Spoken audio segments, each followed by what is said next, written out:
When you've been around since the world was in black and white, one of the things you run into as an issue, and this often crops up as a discussion point with other traders, is the notion of motivation. In many ways, this notion of motivation is universal to everybody. If you've been doing something forever, sooner or later your motivation will wane. You will run into rough patches, little bumpy bits, where you wonder whether it's what you should be doing or whether it was all worthwhile. So it is a universal phenomenon. It is to some degree offset by having a why. Unfortunately, many people in life, and particularly in trading, don't actually have a why. They don't actually have a reason as to why they're doing what they're doing. They just seem to have fallen into it, and it just seems to be what the status quo is. And I don't believe it's necessary to completely understand or have a fully formed why to move forward in life. Nor do I believe in this notion of this sort of what I would call toxic positivity, that you must be upbeat, that you must know everything about what you're going to do, you must have these clearly directed aims, and all that sort of nonsense that you get in social media clips. Because I don't think that's the true state of affairs for humans. I think it's quite possible to know what you don't want and to set in place a strategy for moving away from that before you have a fully formed what you do want. Because what you do want will evolve, it will change over time. But what you don't want probably remains set in stone. Let me give you an example.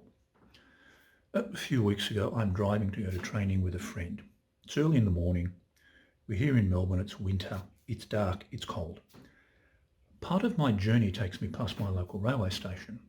And so I stop at the crossing and people cross, all looking as if they're sort of heading off to their own various sort of variations of purgatory.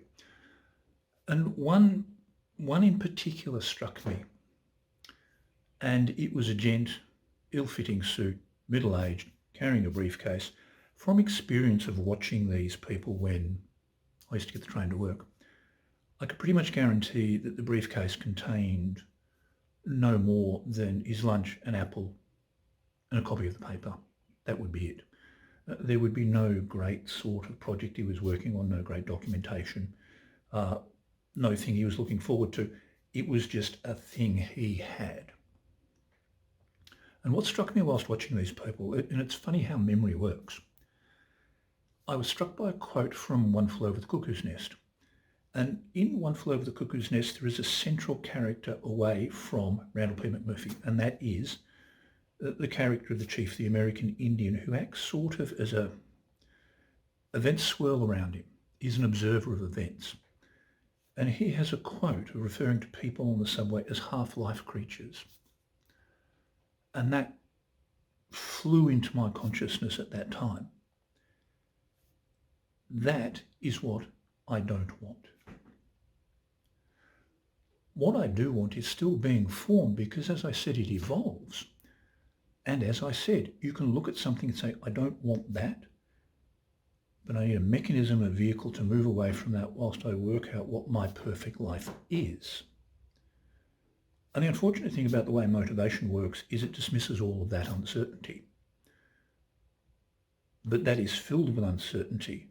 For example, talking to friends, people I know. I would imagine that if I use them as a small sample size, which is always risky, the people within the medical and healthcare professions are at present utterly, completely and totally jacked off.